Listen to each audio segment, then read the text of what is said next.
And here we are, we've just started the second major part of the turn, so that's still Arapawa Island over there. We've sort of turned right all the way through the channel, and we're now doing the sharp left-hand turn down into Queen Charlotte Sound.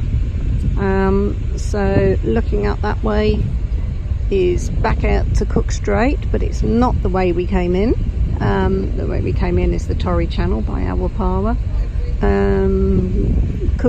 Ship Cove's up there, and quite a few islands that are nature reserves. Maud Island, which I think is the one ahead.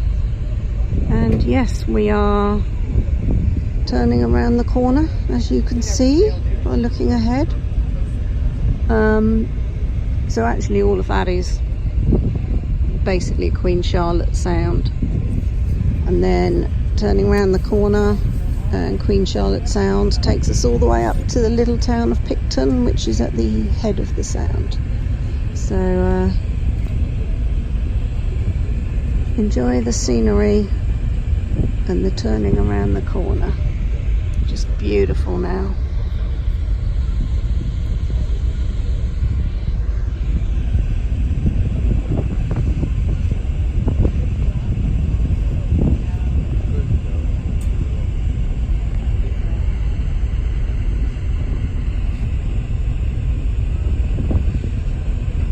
And in a lot of the bays you can see mussel farms. Some are power abalone, but most of them are mussels, I think. Green-lipped mussels, very popular in the Marlborough regions. So there we are, we're pretty much around the corner. Turning pretty fast now. It opens up, you can see even more islands up there now behind us. I'm going to be here a while and make the most of it. Still not straightened up, it's pretty much a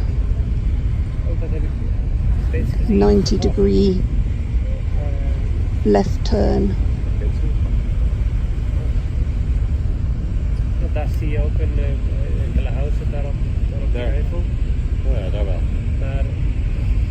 Anyway, this is Queen Charlotte Sound.